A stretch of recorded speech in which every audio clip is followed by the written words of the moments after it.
Bueno, pues estamos aquí. Vamos a continuar con esta clase que viene siendo la Parashat de Mexorá. Continuamos y vamos a hablar acerca de por qué Hashem trae Zaraat a los hogares. Otro tema. Dice que a veces Hashem también hacía que aparecieran manchas de Zaraat sobre las paredes de las casas. Y esto sucedía por una serie de causas. Entonces dijimos que vamos a ver todas las causas por las cuales Hashem mandaba Zaraat a los hogares. Iniciamos. Número 1, era un castigo, pues un judío había actuado con avaricia. Un hogar judío es especial.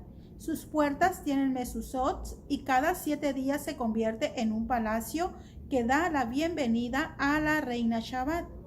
El dueño de un verdadero hogar judío abre su puerta a todo aquel que necesita alimento, sedacá, caridad, un préstamo o cualquier otra clase de ayuda. Sin embargo, ¿qué sucede si un judío tiene un hermoso hogar, pero egoístamente les dice a aquellos que tienen necesidad de dinero o de objetos: no puedo darte nada? Y aquellos que tienen necesidad de una comida o de un lugar para pasar la noche: necesito la casa para mí. Hashem lo castiga. ¿Por qué? Si esta persona tiene las cosas y se las niega, entonces eso Hashem no lo ve bien y lo castiga. En la época de Bet Hamidash, Hashem hacía que apareciera Zaraat sobre las paredes de la casa. ¿Sí? Entonces el Cohen tenía que clausurar la casa. Ahora el dueño no podía siquiera entrar en su propia casa, tal como había impedido entrar en ella a otros que le habían pedido ayuda. Wow, ¿sí? Y si las manchas de Zaraat volvían a salir, la casa debía ser demolida. Si volvían a salir las manchas, la casa, ¿qué pasaba? Pues debía ser demolida porque pues no tenía remedio. Entonces, de este modo, Hashem castigaba al judío avaro por no compartir su hogar y sus bienes con otros judíos.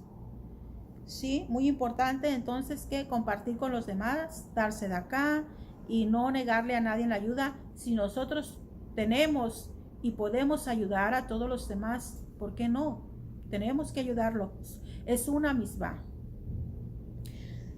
Número 2, servía de advertencia a un judío de que podría recibir un castigo peor. A veces un judío merecía que su cuerpo se llenara de Zaraat.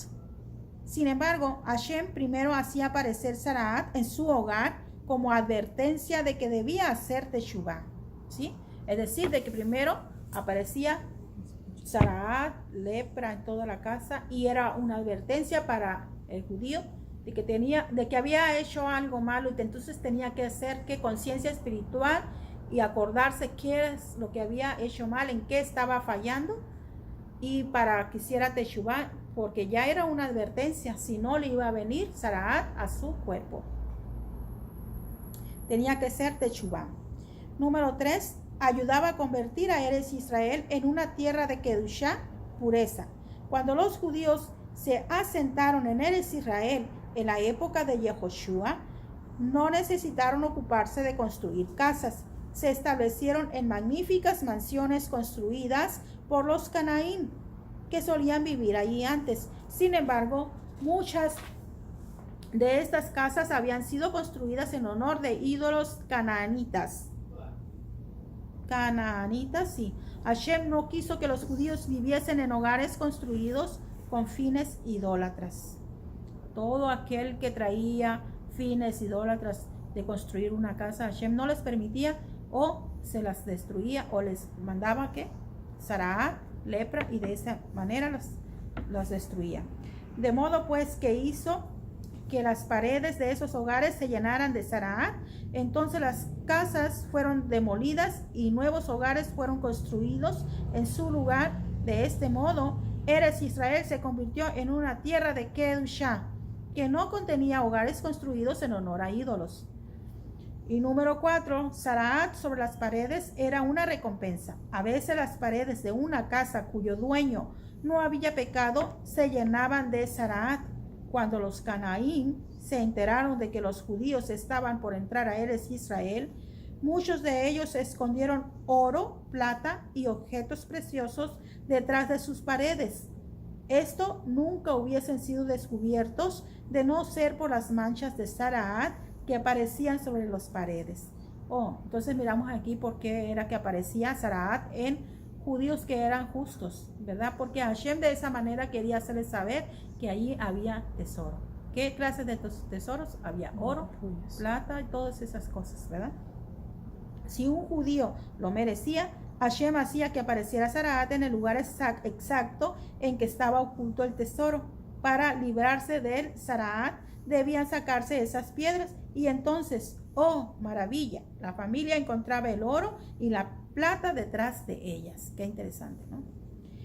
¿Qué sucedía si una casa tenía Zaraat? Si un judío que vivía en cualquier ciudad de Eretz Israel, con excepción de Jerusalén, donde ninguna casa podía volverse tame, o sea, impurificada, encontraba una mancha roja o verde o rojizo verdosa sobre la pared de su casa, llamaba a un cojén y le decía: he notado una mancha o algunas manchas en una de mis paredes, parece Zaraat. Entonces el cojén ordenaba: antes de que llegue, saca todas tus posesiones de la casa. Porque primero notaba que venía Zaraat poquito y le decía al cojén: empieza a sacar todo lo demás, todas las posesiones que tengas, todas tus pertenencias, para que no se llenen también y no se vayan a contaminar antes de que acabe de salir el Zaraat, antes de que aparezca bien. Entonces, de este modo, las posesiones de esa persona no podían volverse tame en caso de que el cojén decidiera clausurar la casa. Como lo hemos explicado, una de las razones por las cuales Hashem enviaba Zaraat a una casa era que el dueño fuera ¿qué? Un avaro. Ya dijimos, se negaba a prestar sus posesiones a otras personas, pensando que nadie podría averiguar jamás cuántos objetos tenía ocultos en su hogar. Ahora tenía que poner toda su vajilla y sus posesiones en la calle. Todos sus vecinos veían los objetos que había guardado secretamente en su casa. Qué avergonzado se sentiría este judío. Tal vez haría teshuvá por su avaricia. Entonces, tal vez Hashem haría desaparecer o volvería más claras las manchas de Zaraat de las paredes de su hogar. Pero si el dueño de la casa no hacía teshuvá, el cojén decidía que la mancha o las manchas de la pared era Zaraat. Ordenaba entonces: esta casa debe ser clausurada durante 7 días. ¿Quién lo decidía? El cojén. Después de 7 días, el cojén regresaba y revisaba nuevamente las manchas de Zaraat. Si éstas habían desaparecido o se volvían más claras, el cojén declaraba: tu casa es pura ahora. Pero si las manchas se habían vuelto más grandes, el cojén ordenaba: debo clausurar tu casa durante otra semana. Pero primero destruye todas las piedras que tienen manchas y reemplázalas por nuevas piedras. Si al cabo de la segunda semana las nuevas piedras tenían Zaraat, el cojén clausuraba la casa durante una tercera semana. Y durante una tercera semana. Si al final de la tercera semana aparecían manchas de Zaraat sobre las nuevas piedras, el cojén decía: esta casa debe ser demolida. ¿Sí? Si ya no encontraban más remedio durante otras 3 semanas, ¿qué pasaba? La demolían. Si no aparecía Zaraat sobre las nuevas piedras, el propietario podía regresar a su hogar, pero primero debía ser purificado. Esto se hacía en la misma forma en que se purificaba una persona con Zaraat en la piel. Se tomaban 2 aves, una de las cuales era sacrificada, en tanto que la otra se dejaba en libertad. Parte de la sangre del ave sacrificada se mezclaba con agua de manantial en una vasija. Se ataban una vara de cedro y una hierba de hisof, como lo habíamos dicho, con una cinta roja, y se sumergían en el agua con sangre. Entonces se salpicaba 7 veces la jamba de la casa con el agua con sangre, y por último se permitía a la familia regresar a la casa.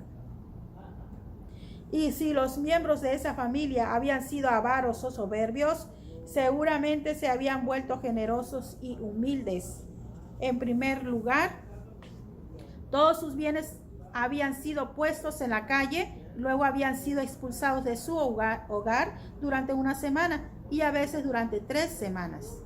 Todo el tiempo habían tenido miedo de que la Zaraat se extendiera y entonces su casa fuera demolida. Ahora comprendían que la casa y todos los bienes de una persona en realidad pertenecían a Hashem.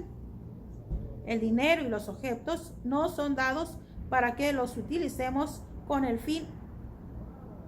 El dinero y los objetos no son dados para que los utilicemos con el fin adecuado.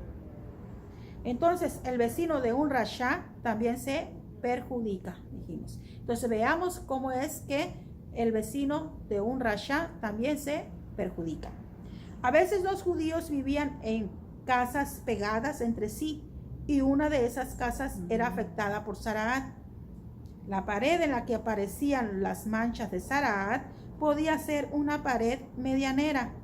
En ese caso, no solo el dueño de la casa, sino también su vecino tenía que ayudar a romper las piedras con Zaraat y a colocar nuevas piedras. En realidad, la Zaraat no era culpa del vecino. Sin embargo, él también tenía que trabajar duro porque compartía una pared con un rasha, con un malvado. Tenemos un dicho: ay del rasha y ay de su vecino. Entonces, un judío no debe hacerse amigo ni ser vecino de un rasha. ¿Entendemos eso? ¿Por qué? No. Si hace caso omiso de esta norma, terminará por perjudicarse. Quiere decir que si no hacemos caso y no obedecemos lo que dice la Torah, entonces nos vamos a perjudicar. Y Hasbe Shalom, ¿para qué? ¿Verdad? Zaraat era un milagro. Y así vamos acercándonos al final. Dice que cuando Moshe enseñó a Bené Israel las leyes de Zaraat, estos se sintieron aterrorizados por esta espantosa aflicción de la piel. Sin embargo, Moshe los consoló diciéndoles: no temáis, la Zaraat es una señal de Hashem de que sois una nación Kadosh. Hashem os advierte que hagáis teshuvah, es decir, arrepentirse. Es un acto de bondad que Hashem no ha tenido con ninguna otra nación. La Zaraat fue una prueba para Bené Israel de cuánto Hashem se preocupaba por ellos. Les demostró que él castiga a los pecadores. Los judíos debían guardar las leyes de Zaraat solo en Eretz Israel y no en otros países. Eretz Israel es la tierra Kadosh, es la tierra pura, tierra santa, donde reposa la Shejinah, la divina presencia. Por consiguiente, los judíos que viven allí deben observar un mayor número de mitzvot o mandamientos que aquellos que viven fuera de la tierra Kadosh. ¿Sí? Muy claro. Y con esto terminamos entonces la parashá de Metzorah. Y nos vemos en el próximo video. Vamos a estar explicando acerca de un cuestionario acerca de las preguntas. O yo creo que mejor las hacemos de una vez, ¿no? Tenemos, o cómo la ven ustedes, hacemos las preguntitas y las vamos a contestar de una vez. Tenemos las preguntas acerca de la parashá Metzorah. Pregunta número 1: ¿cómo se hace teshuvah por hablar lashon hara? Tenemos A: se debe estar arrepentido por haber pecado. B: se debe tomar la decisión de no volver a hablar lashon hara nunca más. Y C: se debe pedir disculpas a la persona de la que se habló.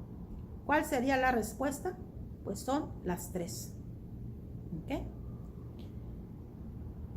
Número 2: ¿cuál de estos objetos es una señal para el Metzorah de que debe ser humilde? A: una vara de cedro, B, una rama de hisopo o C, una cinta roja. ¿Cuál sería la respuesta correcta? La de hisopo. La B, una rama de hisopo. Muy bien. Número 3. ¿Sobre qué rociaba el cojén el agua con sangre? A, sobre la mano del Mexorá. B, sobre su oreja. O C, sobre su boca. ¿Cuál sería la respuesta correcta? En su mano. Es A, exacto, sobre la mano del Mexorá. Muy bien, correcto. Número 4. ¿Qué se hacía con el ave viva si regresaba una vez que se le había soltado? A, se le sacrificaba. B, se le volvía a soltar. O C, se la ofrecía como corbán Mexorá. B. Es letra B. Muy bien. Se la volvía a soltar. ¿Sí? Y número 5. ¿Por qué enviaba a Hashem Zaraat sobre una casa? A, porque ese judío era un avaro. O B, porque la casa había sido construida en honor a un ídolo. O C, porque ese judío era vecino de un rasha. ¿Cuál sería la respuesta correcta? Los tres. A, porque ese judío era un avaro. Y B, porque la casa había sido construida en honor a un ídolo. Sí, 2. A y B. Porque ese judío era un avaro y porque la casa había sido construida en honor a un ídolo. Número 6. ¿De qué color podía ser la mancha de Zaraat en una casa? A, blanca. B, roja. O C, verde. Blanca. ¿De qué color podía ser la mancha de Zaraat en una casa? Pues la respuesta es B y C. Roja y verde. B, roja, C, verde. Número 7. ¿Por qué hacía el cojén sacar todas las posiciones fuera de la casa? ¿Cuál es la respuesta? Tenemos A, tenía que purificarlas. B, para determinar si no tenían Zaraat. O C, para que no se volvieran tame. La respuesta sería, ¿cuál? C, para que no se volvieran tame, o sea, que no se impurificaran. Número 8. ¿Cuál era el periodo más largo durante el cual un cojén clausuraba una casa? A, una semana. B, 2 semanas. C, 3 semanas. Y la respuesta es C, 3 semanas. Pregunta número 9. Si las manchas se volvían más claras después de 7 días, la casa era A, tahor, pura. B, tame, impura. O C, clausurada durante otra semana más. Y la respuesta es Sí. A, tahor, pura. ¿Verdes? La tahor pura. Si las manchas se volvían más claras, claras. después de 7 días, la casa era tahor, era pura. Número 10. Las leyes de Zaraat sobre las casas no se aplicaban. A, en Eretz Israel. B, en Jerusalén. C, fuera de Eretz Israel. Sí. B y C. B, en Jerusalén. Y C, fuera de Eretz Israel. Y bueno, hemos finalizado con el cuestionario de las preguntas y respuestas acerca de la parashá Mexorá. Nos vemos entonces en la próxima clase. Shalom para todos.